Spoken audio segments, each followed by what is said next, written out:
يا أيها النبي إنا أرسلناك شاهدا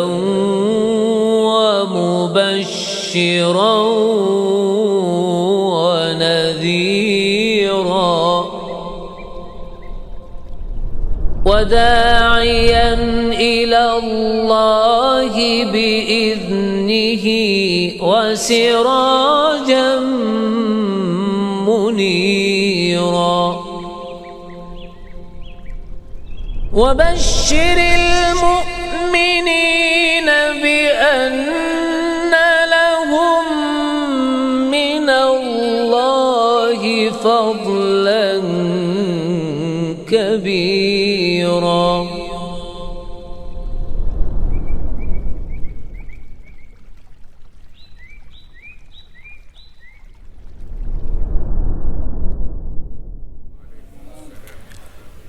إن الحمد لله نحمده ونستعينه ونستغفره ونعوذ بالله من شرور أنفسنا وسيئات أعمالنا من يهده الله فلا مضل له ومن يضلل فلا هادي له أشهد أن لا إله إلا الله وحده لا شريك له وأشهد أن محمدا عبده ورسوله لا نبي بعده. قال الله تعالى في كتابه الكريم يا أيها الذين آمنوا اتقوا الله حق تقاته ولا تموتن إلا وأنتم مسلمون.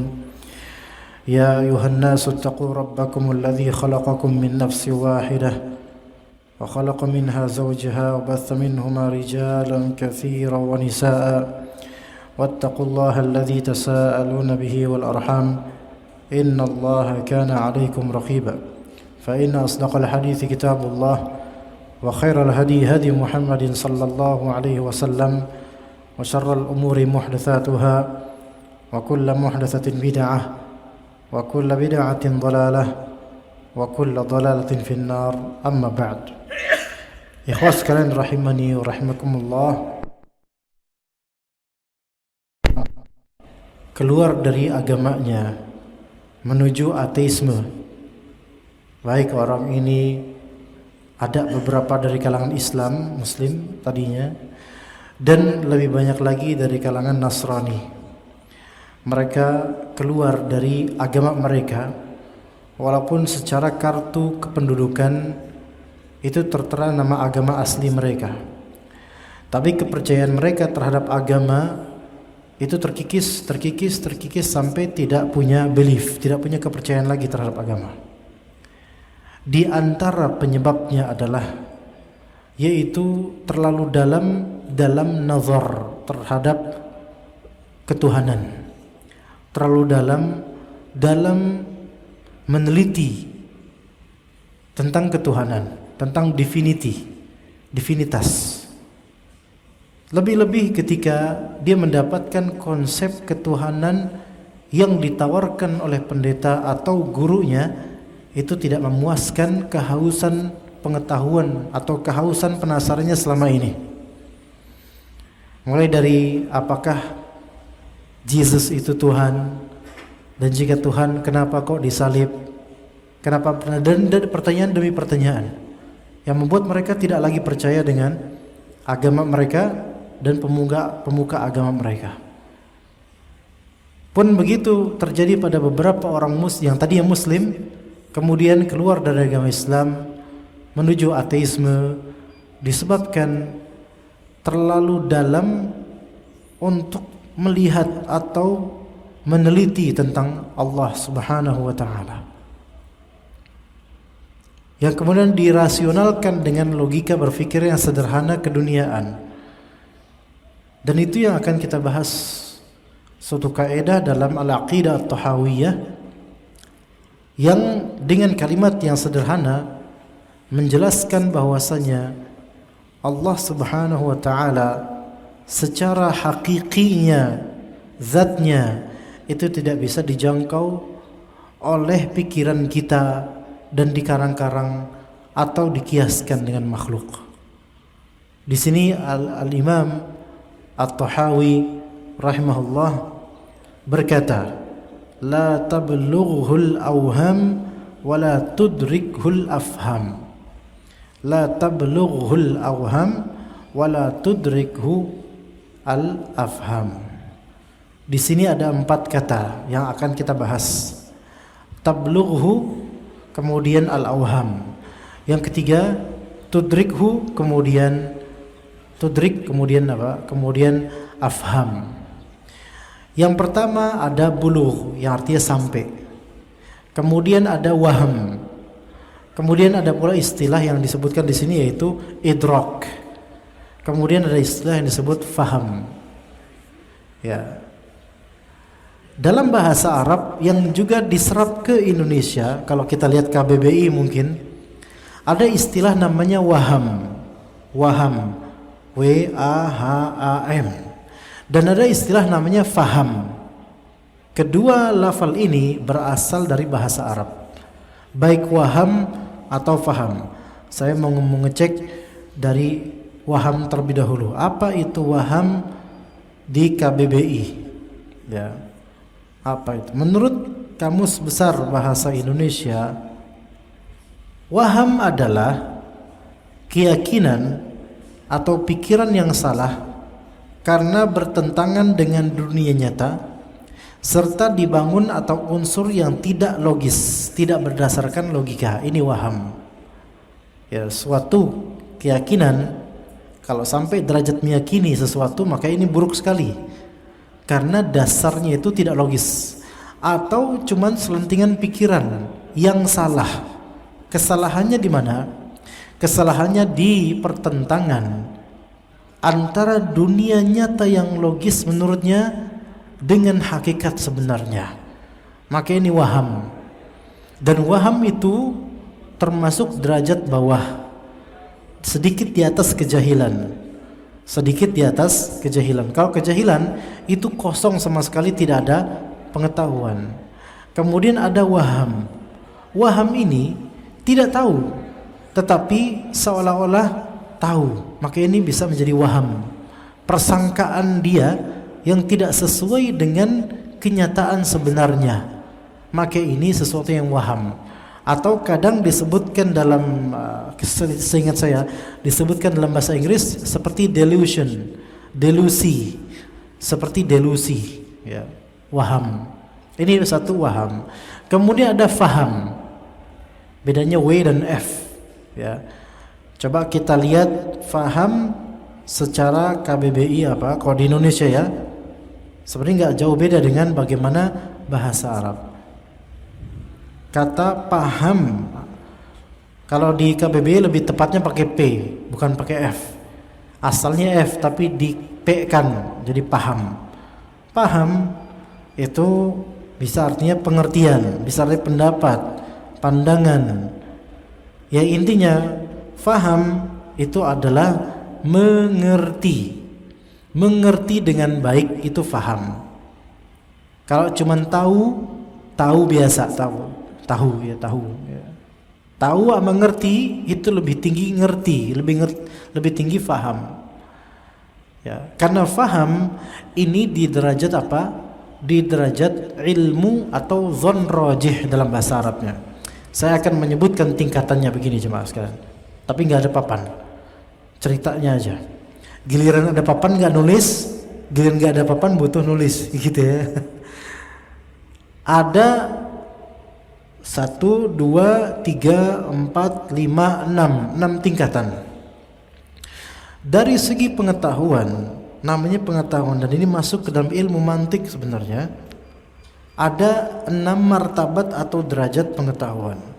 Yang paling tinggi namanya yakin. Yakin ini artinya ilmu. Ya, yakin itu berarti derajat ilmu. Sesuatu baru disebut diilmui ketika memang sudah menjadi keyakinan bulat yang sesuai kenyataan. Maka ini baru disebut ilmu dan keyakinan. Maka kalau masih ada unsur-unsur keraguan, itu nanti ada lagi. Ya, itu nanti ada lagi. Nah, anggap ada 7 aja kali ya. Ada 7. Jadi yang paling atas apa? Yakin. Yakin benar-benar. Ini udah derajat ilmu secara absolut, tidak terbantahkan. Baik. Kemudian ada juga setelahnya nomor 2, yaitu nomor 2 dan 3 sama-sama namanya dhon. Namanya dhon. Dalam bahasa Indonesia ya apa? Ada nggak di Indonesia zon gitu? Coba di KBBI masuk ke zon, zahan. Oh, tidak ada. Tidak ada, saya nggak menemukan zan, malah menemukan oalah. Oalah udah masuk KBBI. Ya, kata oalah, ya. Tapi ada zon. Padahal zon ini sering dipakai oleh kita. Contohnya apa? Husnuzon dan suuzon, walaupun pakai J, suujon. Ya.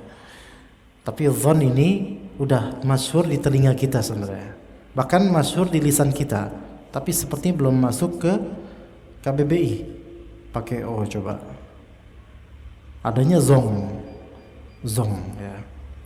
Adanya Fadli zon malah. Ya, ini orang ini ya. Baik. Apa itu zon? Ini nomor 2 dan 3, tingkatan kedua dan 3. Tingkatan pertama tadi apa? Ya, yakin. Ini udah mantap ya. Ada zon tingkatan kedua dan ada zon tingkatan ketiga. Zon itu sebenarnya yang tingkatan kedua yaitu zon rajih namanya. Artinya persangkaan kuat.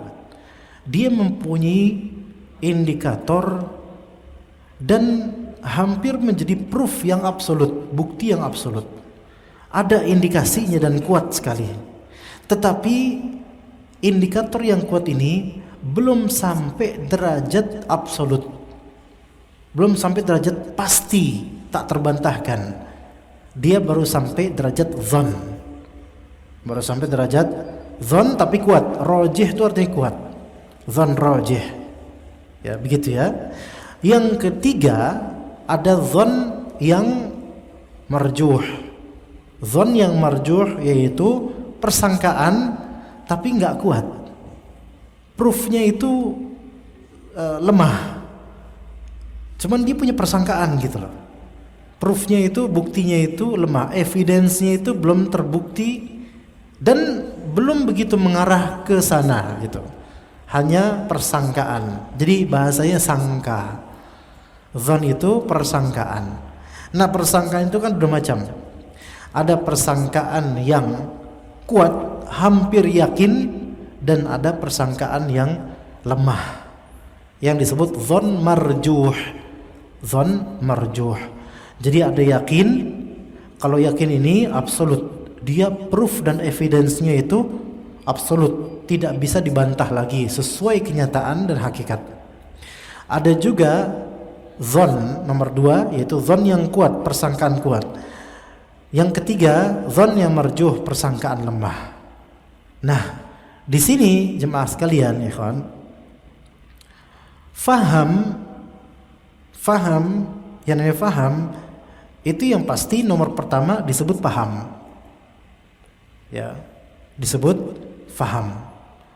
Dan nomor kedua, zon rajih bisa juga disebut faham, tetapi lebih kuat nomor pertama. Ya. Baik, nomor ketiga, zon marjuh itu tidak bisa disebut faham karena apa bukti dia? Masih lemah sekali, makanya zon marjuh. Semua yang disebut paham itu pasti pengetahuan, tapi tidak semua pengetahuan melazimkan faham. Faham nggak Pak? Hah? Apa Anda ngomongannya berbelit atau enggak sebenarnya? Kok jemaah pada diam aja ini? Hah? Faham nggak? Insya Allah. Faham dengan tahu beda nggak Pak? Mana yang lebih detail? Mana yang lebih dalam? Faham. Ya. Apa doanya? Rabbi zidni ilma warzuqni fahma. Ya kan? Rabbi zidni ilma warzuqni fahma. Begitu ya. Nah, ilmu dan faham di dalam doa ini kenapa dipisah? Ya, ya Allah tambahkanlah untuk saya ilmu dan rezekikanlah untuk saya paham. Orang yang nambah ilmu banyak gak? Banyak. Tapi paham itu rezeki. Ya ilmu rezeki sih, iya ilmu rezeki, pengetahuan ya rezeki. Tetapi di dalam doa ini, Rabbi zidni, tambahkan pada saya ilmu, warzuqni fahma, rezekikan pada saya pemahaman. Beda kan? Seandainya ilmu dan paham plek sinonim sama, maka mestilah tidak perlu ada dualisme seperti ini. Cukup katakan Rabbi zidni ilman wa fahma, atau Rabbi urzuqni ilman wa fahma. Tapi kenapa kok diparsialkan? Ilmu ada, faham ada. Dan kenapa ilmu itu kok sebatas ditambah, tapi kalau faham kok sampai masuk ke dalam bab rizki? Berarti di sini faham ini ada tingkatan tersendiri dan kemuliaan tersendiri dibandingkan ilmu pada umumnya. Orang yang belajar, dia tahu. Jadi ada yang namanya nih, globalnya ma'rifah, pengetahuan. Lebih ngerti dikit, lebih detail sedikit, yaitu ilmu. Lebih dalam lagi, yaitu faham. Nggak gitu ya? Jadi ada pengetahuan, ada ilmu, ada pemahaman. Faham itu lebih detail. Semua orang yang faham pasti tahu, tapi tidak semua orang yang tahu dia faham. Ketika kita mendefinisikan sesuatu hanya dengan hafalan, kamu tahu nggak definisi, yaitu definisi kata atau kalimat? Di sebuah kalimat ada coba jabarkan maksudnya apa? Aduh maaf nggak tahu. Oh berarti kamu cuman sampai ilmu saja, paham belum gitu. Nah, jadi faham itu lebih detail lagi. Makanya para ulama di antara Imam Al-Ghazali rahimahullah dan lainnya di antara ulama ahli usul fiqih, mereka mendefinisikan fikih atau faham itu sebagai pengetahuan yang dakik. Dakik itu detail. Faham itu detail, sampai serat-seratnya itu ngerti dia. Tektoknya itu ngerti gitu. Tapi kalau cuman tahu, ya cuman tahu. Ya, makanya perempuan suka nanya, "Mas, paham gak sih perasaan aku?" Nah, ini maksudnya apa? Paham dengan detail nggak? Kalau tahu, iya tahu. Tapi paham nggak gitu loh. Nah, faham ini udah sampai derajat ilmu atau yakin. Ilmu atau yakin. Nanti yang kedua ada dzan yang rajih. Ini biasanya pengetahuan. Tapi karena buktinya belum sempurna, maka dia belum sampai pemahaman yang betul-betul faham. Itu persangkaan. Kemudian ada yang ketiga, dzan marjuh. Persangkaan yang lemah. Makanya memahami keburukan dan kebaikan itu tidak sama dengan menyangka akan keburukan dan kebaikan. Gimana ngertinya? Nah, saya kasih contoh nih. Ya agak, ini sebenarnya pelajaran akidah atau mantik saya juga bingung, tapi pahami dulu karena istilah yang dipakai oleh At-Tahawi di sini ada auham, ada afham berkaitan dengan ini. Misal terjadi misalnya antum punya teman dan dia mengabarkan kepada antum bahwasannya dia habis mencuri. Mas, tahu nggak? Tadi saya habis nyolong. Ini kabar langsung dari dia. Saya habis nyolong tadi 2 juta. Oke. Kita langsung dapat info dari pelakunya langsung. Dia mengklaim, mendeklarasikan dirinya bahwa dia tadi habis nyuri 2 juta. Oke. Kita tahu nggak? Tahu. Dan kita paham karena buktinya sudah jelas di lisan dia. Bahkan dia sebut dia perlihatkan 2 juta itu. Ini tadi saya hasil nyolong. Ini proofnya udah 100% ini. Jadi kita sampai derajat apa? 100% paham bahwa dia nyolong. Baik. Di sisi lain kemudian kita melihat ada orang lompat dari pagar rumah tetangga. Terus dia kayak gini-gini dan tergesa-gesa, langsung jalan gitu aja. Kita curiga di sini. Ini masuknya ke apa? Suudzon bukan? Suudzon. Kenapa masuk ke suudzon? Enggak sampai ke paham bahwa dia nyolong. Karena proofnya ini belum sempurna. Baru ada indikator. Berupa dia manjat pagar terus cendengung ketakutan pergi.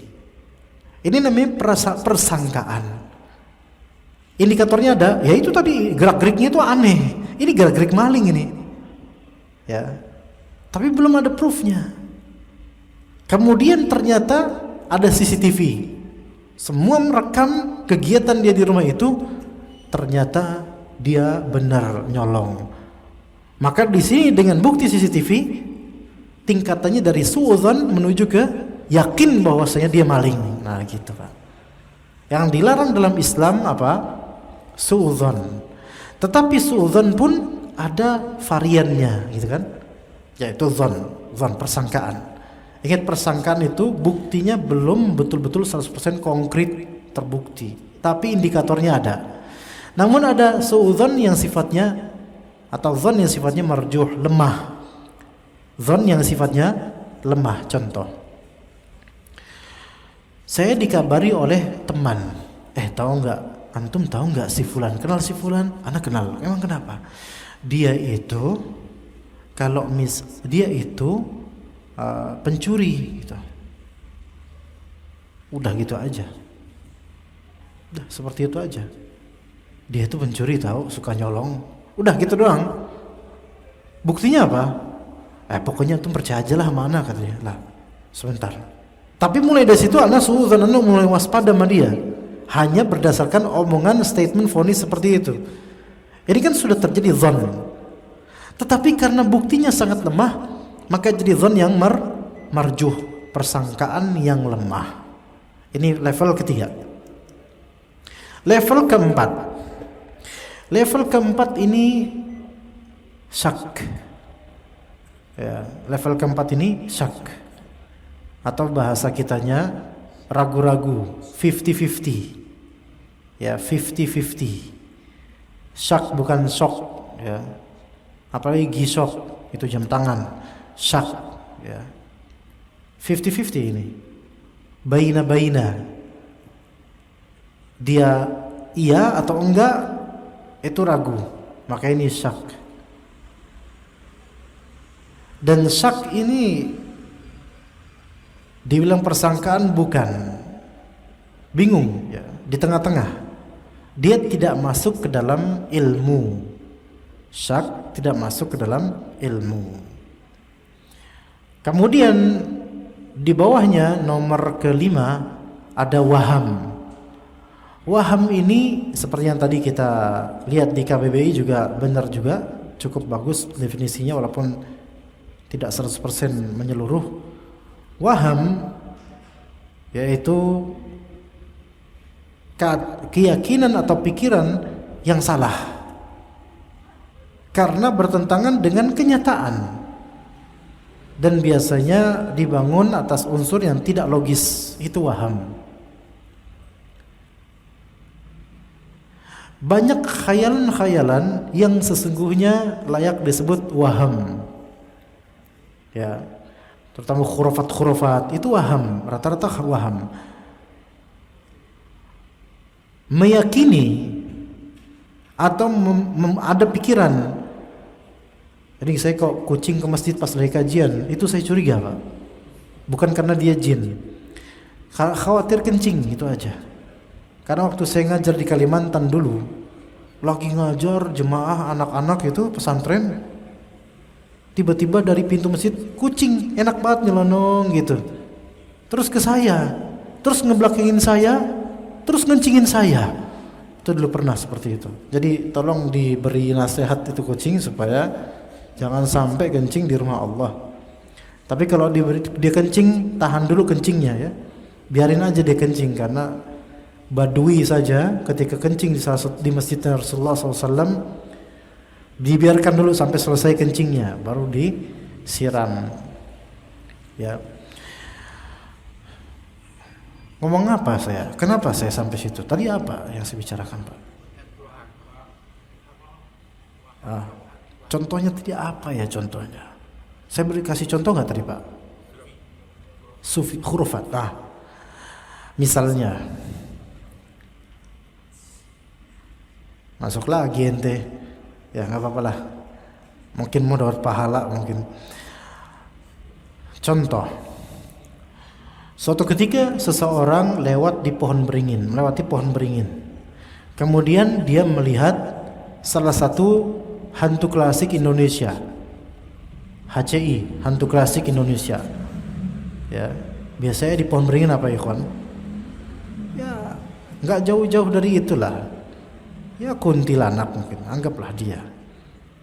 Nah, semenjak kehadiran kuntilanak yang dilihat oleh dia, dan dia kemudian menceritakan ke masyarakat, maka timbullah persepsi bahwasanya di pohon beringin itu tinggal seekor kuntilanak atau seonggok kuntilanak, ya, gitu kan?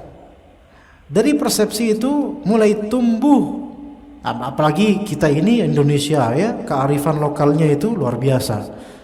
Mulai tumbuh pikiran dan mulai meyakini. Ya seperti itu. Akhirnya setan membangun hal tersebut dan memanfaatkan kondisi psikologis, kondisi sosial masyarakat yang seperti ini. Nah, baik. Orang lain kemudian udah mendengar berita seperti itu dan dia mulai ketakutan.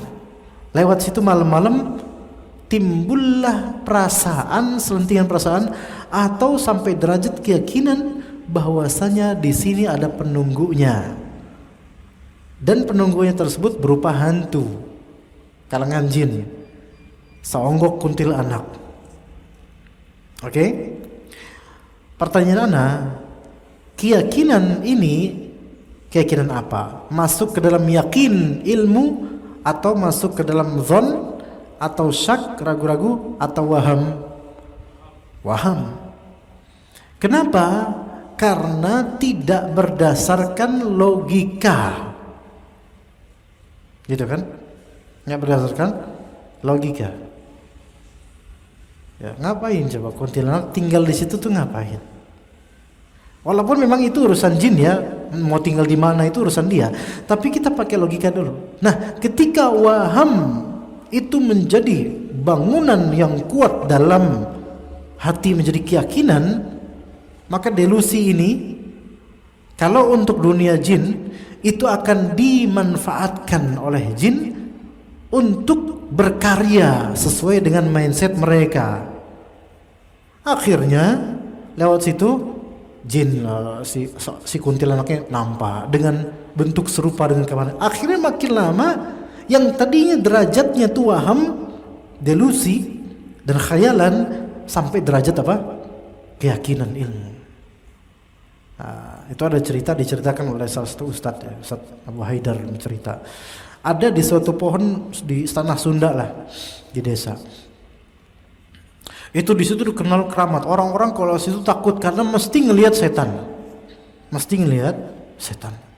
Maka ada seorang ustadz mendengar itu, ayo sok mana pohonnya? Ayo kita lewat sana. Ayo sok. Ayo. Nantang gitu kan. Nantang dalam masalah ini untuk memperbaiki akidah, ini jihad, bagus. Ya, ini dakwah. Ayo sok, ayo anterin saya ke pohon itu. Mana coba setannya? Ya. Masyarakat ini sudah terpenjara dengan waham, dengan pikiran khayal mereka, dan diperparah dengan setan itu mengistijabah dan mengabulkan pikiran mereka gitu. Itu tipu daya setan tuh kayak gitu. Ya. Akhirnya ke tempat sang ustadz ke tempat itu ditemani dengan orang yang mungkin pernah pengalaman lewat situ. Di sini Ustaz, apa yang terjadi kira-kira? Ayo tebak ya. Yang terjadi kira-kira apa? A, nampaklah setannya. B, tidak nampak setannya. C, wallahu a'lam, ceritanya terserah Ustaz. Ayo. Nampak nggak Pak? Enaknya gimana ya? Enaknya ini, serunya gimana? Nampak ya, serunya nampak ya? Nampak, ada jinnya. Ayo gimana Pak?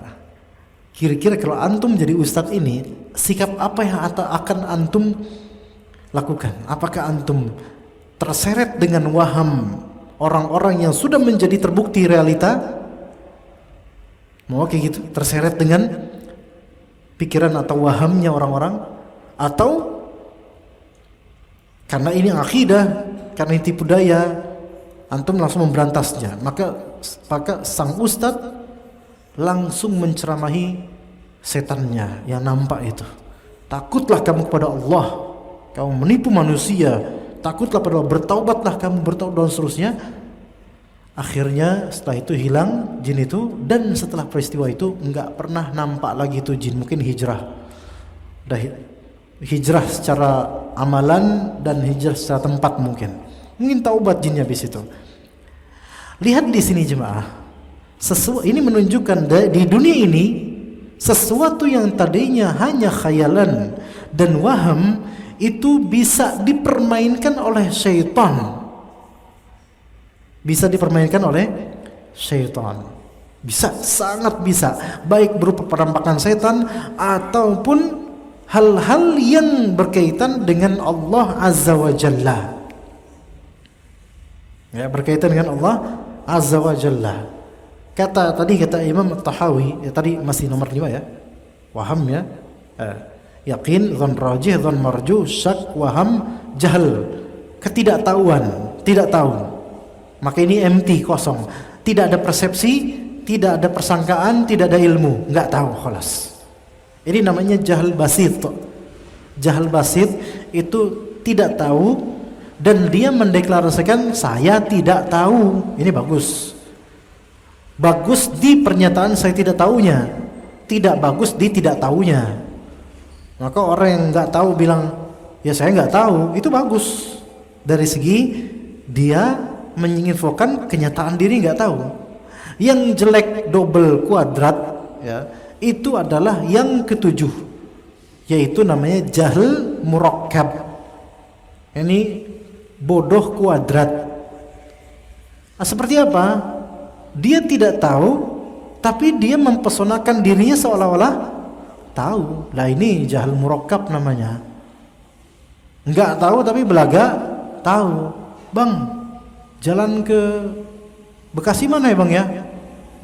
Gengsi dia kalau enggak ngawin. Antum nanti lurus ya, terus aja lurus. Ntar kan ada perempatan tuh. Lurus lagi, insya Allah ke Bekasi. Padahal enggak, di sono Bekasi. Maka dia mempesonakan seolah-olah dia itu tahu, bahkan dengan meyakinkan gitu dia tahu. Padahal kebalik, kenyataannya kebalik. Jadi orang yang dia tuh nggak tahu, tapi dia nggak tahu kalau dia nggak tahu, maka ini masuk ke derajat paling bawah itu, nomor 7. Namanya jahl murakkab. Kuadrat, bodoh kuadrat ya. Kuadrat atau masalah namanya. Nah, kembali ke pernyataan Al-Imam Abu Ja'far At-Tahawi, Imam At-Tahawi rahimahullah, beliau mengatakan la tablughul awham. Allah Subhanahu wa taala tentang zatnya itu segala jenis waham itu tidak akan nyampe. Ya, segala jenis waham tidak akan nyampe tentang pengetahuan perihal zat Allah Azza wa Jalla. Itu yang pertama. Wala tudrikuhu al-afham. Dan segala ilmu dan pemahaman itu tidak akan menguasai zat Allah Azza wa Jalla, menguasai pengetahuan tentang zat Allah Azza wa Jalla secara hakikatnya. Jadi ada dua di sini. Ada orang berusaha mengenal Allah dengan waham, dengan persepsi dan persangkaan yang tidak logis dan tidak punya dalil, tidak ada proofnya sama sekali. Dia hanya pakai mungkin logika manusiawi semata. Dan kemudian mungkin dikiaskan Allah dengan logikanya dia itu. Dengan kejahilan, tanpa dalil, dia itu berusaha mengenal Allah. Berusaha mengenal Allah. Maka enggak bakal nyampe dia, enggak bakal nyampe. Contohnya, banyak orang yang pertama melakukan syariat. Ya, puasa, muti, bertapa ini. Kemudian mulai menuju tarekat, ya kan? Kan dari awal kan apa? Tarekat itu udah puasa tuh. Syariat tuh amalan-amalan basic dalam Islam. Nah, udah tuntas, maka mulai menuju apa? Tarekat. Level tarekat, thariqah. Mulai melakukan puasa muti, puasa ini, puasa bid'ah. Tujuannya apa? Tujuannya supaya bisa sampai derajat ma'rifat atau hakikat, bisa mengenal Allah langsung dengan melihat zatnya. Ini banyak di kalangan mujassimah dan sufiyah, tapi sufiyah versi ekstrim, mutasawwifah yang ghulat, yang ekstrim. Ini terjadi di Indonesia juga masih ada, yaitu kalau misalnya engkau pertama belajar syariat dulu, seperti sholat biasa, pada umumnya orang sholat. Nanti kalau udah levelnya mulai tinggi, baru kamu lakukan tirakat. Dari segi puasa, dari segi khalwat atau semedi dan semisalnya, dan seterusnya dari wiritan sampai ribuan itu, tarekat. Nanti kamu ketika ke derajat hakikat, maka itu sudah sampai derajat mengenal Allah, ma'rifat. Mengenal Allah adalah ketika kamu mendapatkan yang namanya kasyaf. Saya nggak tahu apakah di sini dulu ada yang belajar sufi versi ini, karena sufi beragam macam ya.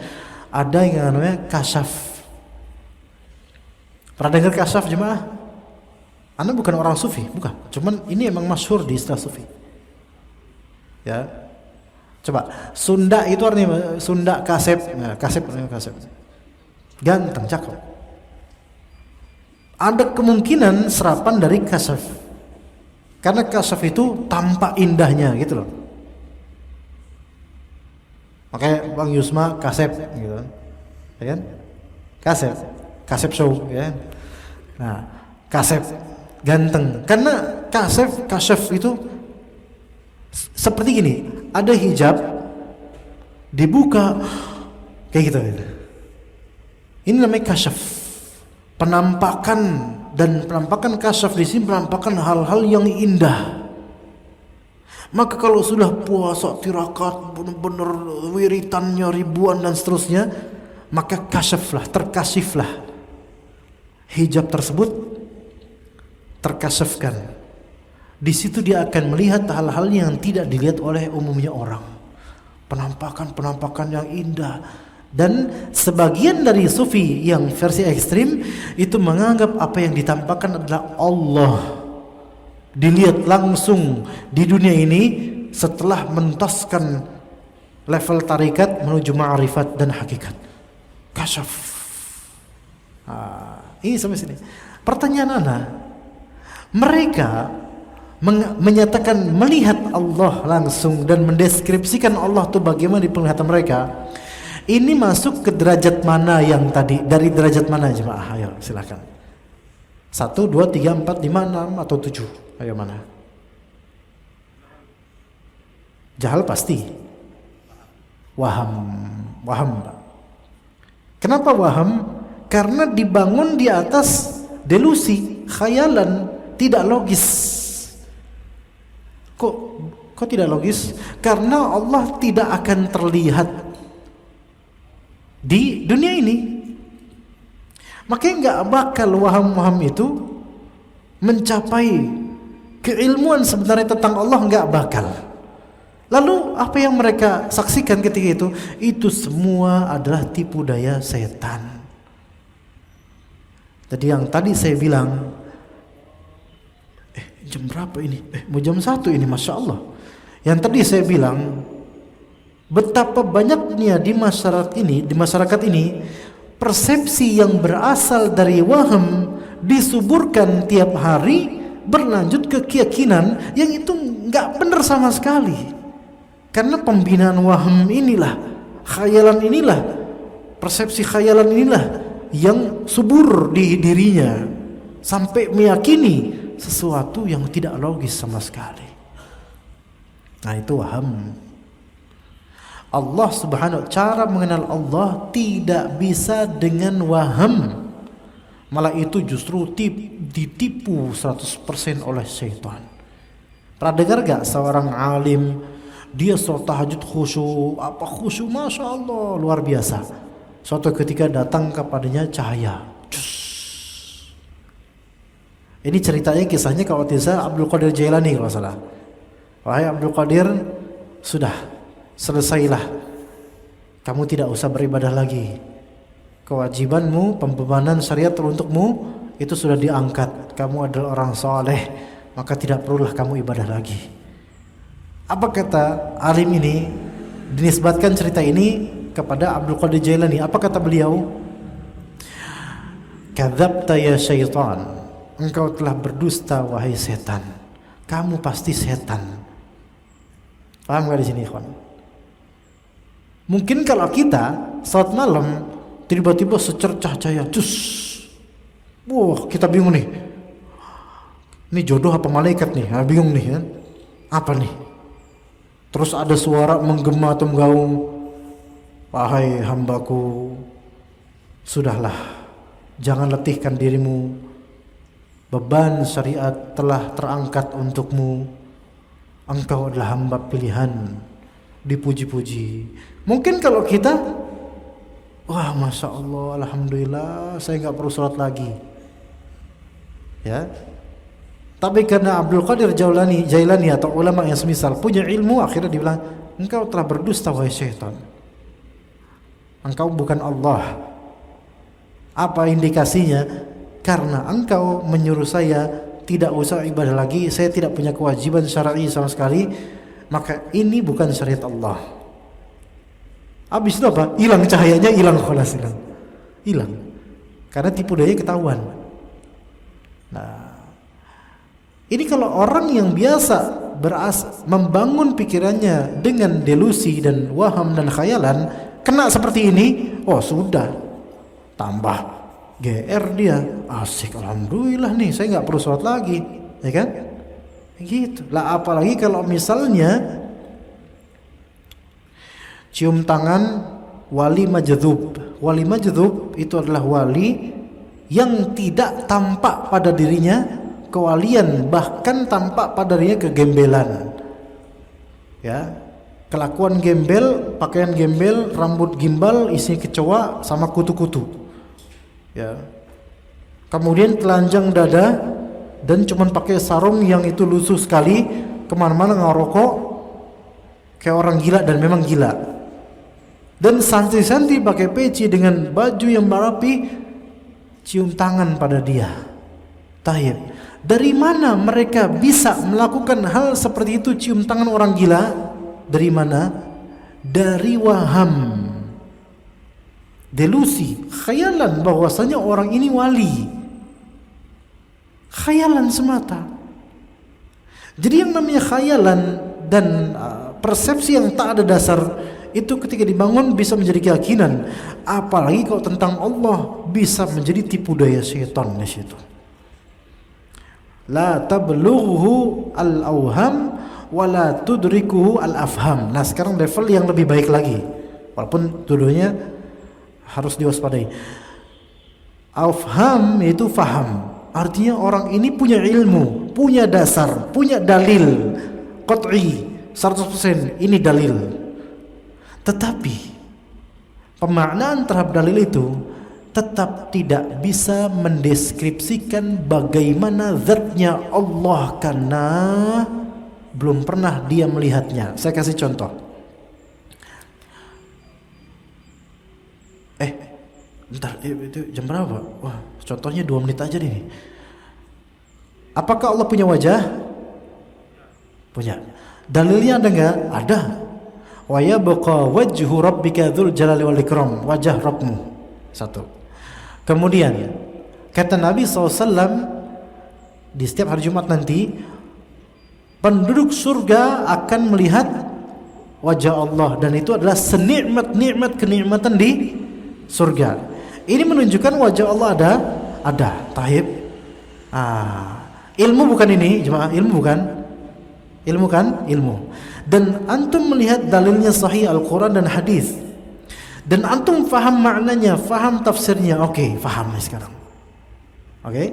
Ketika antum ditanya, apakah Allah punya wajah? Antum jawab apa? Punya. Ini ilmu, faham. Tapi ketika sampai ke level pertanyaan, emang kayak gimana wajah Allah? Kayak gimana sih wajah Allah? Gimana? Bisa jawab nggak? Nggak boleh antum jawab wajah Allah tuh kayak gini loh.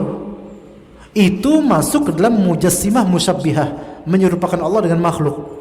Tapi yang katakan Allahu a'lam, Allah memiliki wajah sesuai dengan kemuliaan dan keagungan dan kebesarannya. Khalas.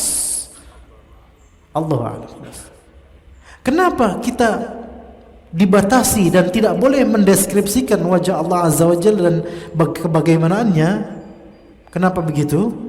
Karena sifat-sifat Allah Azza wa Jalla secara hakikat dan zatnya, apa itu?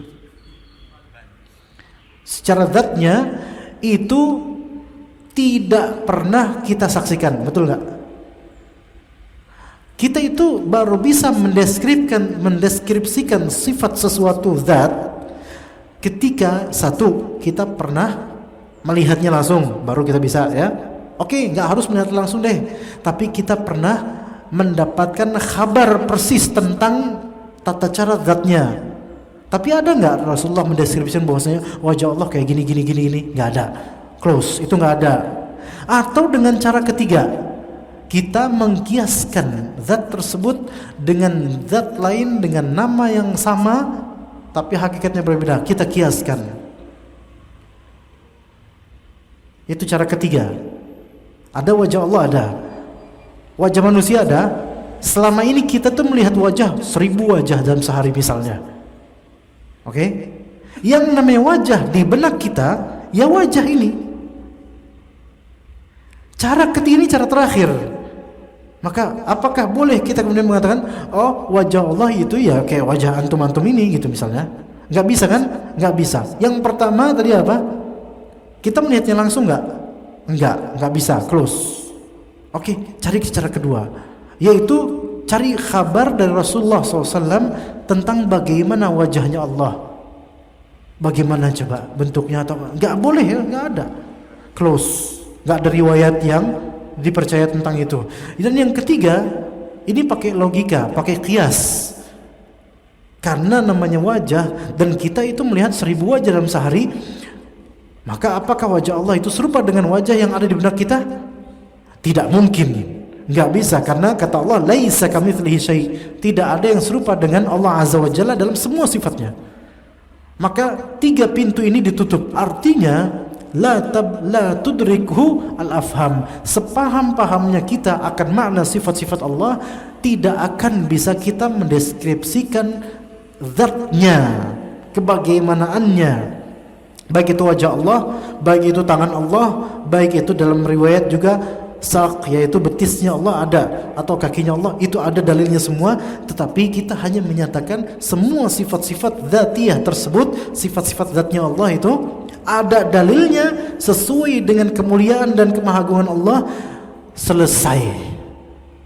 Kita tahu itu ada, tetapi tata cara dan bagaimananya kita harus tawakuf gitu. Kenapa? Karena itu nggak ada riwayat, nggak pernah kita lihat, dan kita nggak boleh mengkiaskan Allah dengan makhluk. Begitu caranya, wallahu alam. Ya, maka kalau ada yang menantang antum misalnya, antum emang Allah tuh punya tangan? Kalau Allah punya tangan, itu makhluk dong, kayak makhluk dong. Pernyataan kayak makhluk itu hanyalah delusimu, itu hanyalah pengkiasan darimu. Yang kita tetapkan dan tegaskan, dan para ulama Ahlussunnah tegaskan adalah Allah punya wajah, punya tangan, sesuai dengan kemuliaannya yang tidak bisa kita deskripsikan karena kita belum pernah melihat Allah, kita tidak mendapatkan riwayat tentang itu, dan kita juga tidak boleh mengkiaskan Allah dengan makhluk. Selesai. Ya, kita sampai sini aja insyaallah. Wassallallahu ala nabiyina Muhammad wa ala alihi wa sahbihi ajma'in. Subhanakallahumma bihamdika asyhadu an la ilaha illa anta astaghfiruka wa atubu ilaik. Wassalamu alaikum warahmatullahi wabarakatuh.